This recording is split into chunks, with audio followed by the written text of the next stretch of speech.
नमस्कार साथियों। जय हिंद। जय Bharat. Official SRFT India YouTube channel के दूसरे एपिसोड में आपका हार्दिक स्वागत है। आज की वीडियो आपको सोचने और समझने पर मजबूर कर देगी, क्योंकि आज की वीडियो में भारत की सच्चाई से अवगत कराने से पहले उस देश के बारे में भी बताया जाएगा जो देश बिल्कुल ध्वस्त हो चुका था। तो इसकी शुरुआत करने से पहले हम एक शायरी से शुरुआत करते हैं कि जिस ओर जमानी चलती है उस ओर जमाना चलता है। जिस ओर जमानी चलती है उस ओर जमाना चलता है। यहां से लेकर के कहना है मेरा कि जिस ओर जवानी चलती है उस ओर बुढ़ापा पहुंचता है। इस फैक्ट का अगर कोई उदाहरण है तो वो है जापान देश, जो ध्वस्त देश, जिसकी ध्वस्त इकोनॉमी के बावजूद भी आज दुनिया में इकोनॉमी के क्षेत्र में दूसरा बड़ा देश है। शुरुआत करते हैं उस जापान कंट्री की जिसको 1950 में जापान की नई पीढ़ी को ये सौगात मिली थी कि देश को राख से खड़ा करना था। शुरुआती कन्फ्यूजन के बाद जापान सरकार और केंद्रीय बैंक ने उस देश की इकोनॉमी सिस्टम को खड़ा करना शुरू किया। एक क्रेडिट सिस्टम को शुरू किया जिसका नाम था विंडो गाइडेंस। भाई यह वो गाइडेंस सिस्टम था कि जो युद्ध के दौर की फंडिंग का ही प्रतिरूप था। तब टैंक के लिए, प्लेन के लिए, बंदूकों के लिए, हथियार इंडस्ट्रीज के लिए एक लक्ष्य तय होता था। बैंक सिर्फ ऋण ही नहीं देता था, बल्कि उत्पादन में कोई समस्या ना आए ये भी बैंक देखता था। यह व्यवस्था युद्ध के बाद सिविल सेक्टर में लागू हुई। स्टील में, बिजली में, हाउसिंग में, ऑटोमोबाइल में, हर सेक्टर में इन्वेस्टमेंट तय किया गया। छोटे व्यवसायियों को खोजा गया, उन्हें काम के लिए लोन दिया गया। जॉब क्रिएशन अगर होगा तो भाई स्किल्ड लोग भी चाहिए। सरकार ने सस्ते में अच्छी शिक्षा दी। कॉलेज यूनिवर्सिटी से छात्रों को निकालकर सीधे इन फैक्ट्रियों में पहुंचाया। छोटी छोटी company Sanyo, Mazda, Honda, Toyota, Canon, Sony, Panasonic, Lexus, Suzuki बन करके दुनिया पर छा गई, जिसमें दुनिया में जापानियों का सामान बिकता था और दुनिया का पैसा जापान की ओर आता था, यानी और इन्वेस्टमेंट और समृद्धि। यही काम 18वीं सदी में वेटरन दुनिया में और दुनिया की फैक्ट्री बनकर रह रहा था। जापान कंट्री ने महज 15 साल में ही उसे पीछे छोड़ दिया। आज यूएसए के बाद अगर दूसरी सबसे बड़ी इकोनॉमी किसी के पास है तो वो जापान कंट्री की है। उनकी अगली पीढ़ी ने को भी यही कर्मठता और यही इनोवेशन, एजुकेशन की घुट्टी मिली। महज 2 पीढ़ी में ही जापानियों का जीवन स्तर दुनिया में सबसे ऊंचा हो गया। आज जापान विगत 20 साल से मंदी और स्थिरता में फंसा है।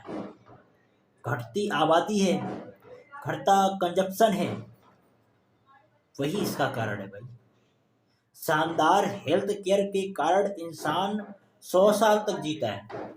आबादी में बूढ़े ज्यादा हैं जापान में, जवान कम हैं और वर्क फोर्स और भी कम है।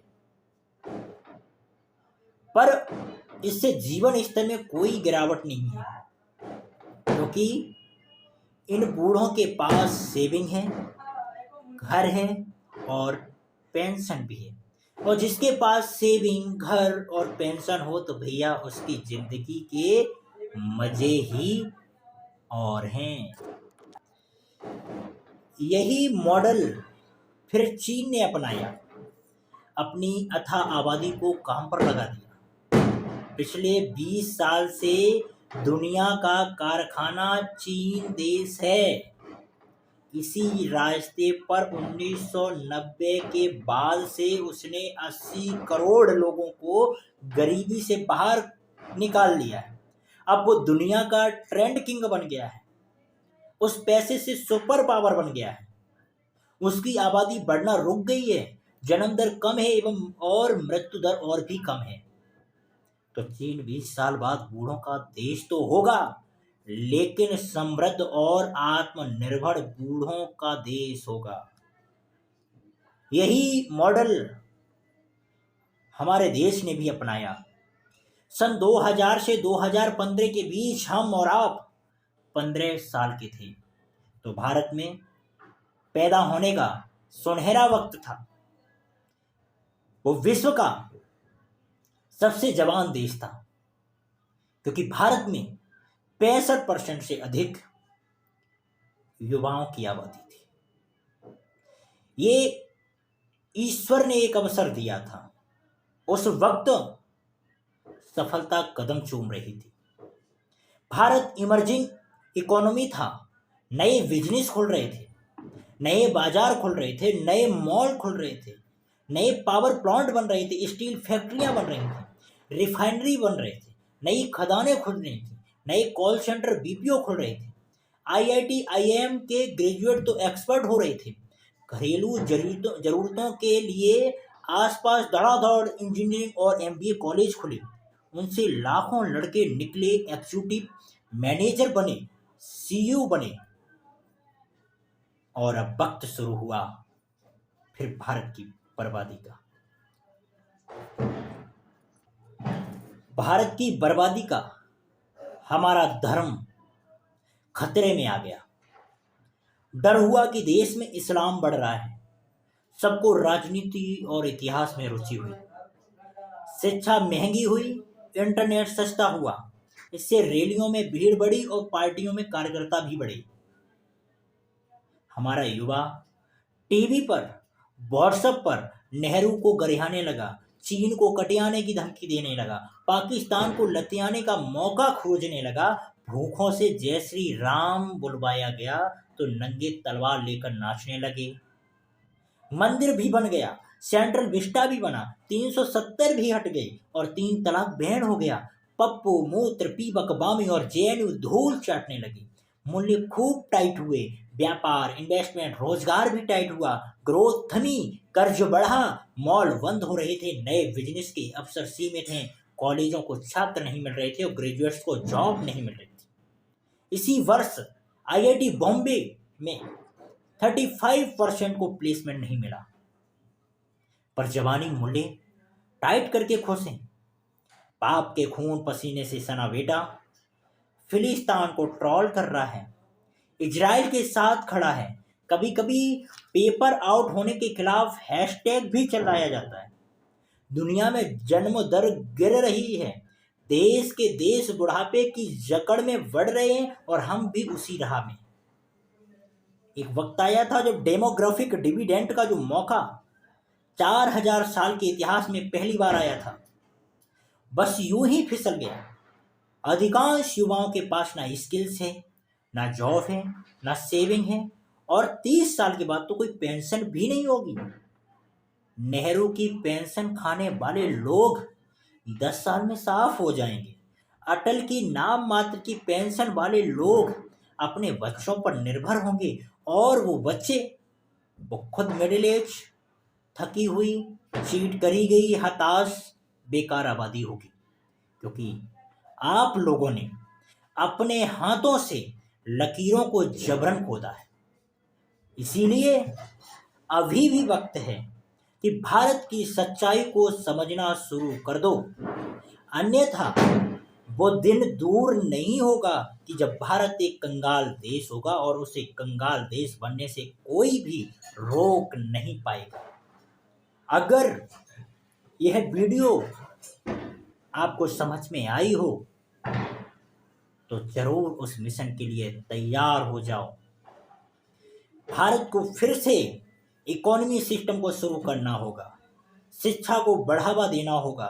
जब शिक्षा होगी, बिजनेस होंगे, लोग आगे बढ़ेंगे, तब महंगाई भी कम होगी, हर किसी के पास सेविंग भी होगी, घर भी होगा, पेंशन भी होगी, तो हमारा देश भी इकोनॉमी में आगे बढ़ेगा। पेपरबाजी में आपने भारत को आगे बढ़ा तो दोगे, मीडिया देश को इकोनॉमी में ऊपर उठा तो देगी। क्या हम और आप नहीं समझ सकते हैं कि जिस तरीके से हम और आप महंगाई को झेल रहे हैं, ऐसा हर व्यक्ति भारत का झेल रहा है, तो इकोनॉमी कैसे भारत की ग्रोथ हो सकती है, मुझे खुद समझ में नहीं आ रहा। भाई, ये धर्म धर्म जाति चिल्लाने से बेहतर है कि भारत को कैसे जापान से भी बेहतरीन बनाया जाए।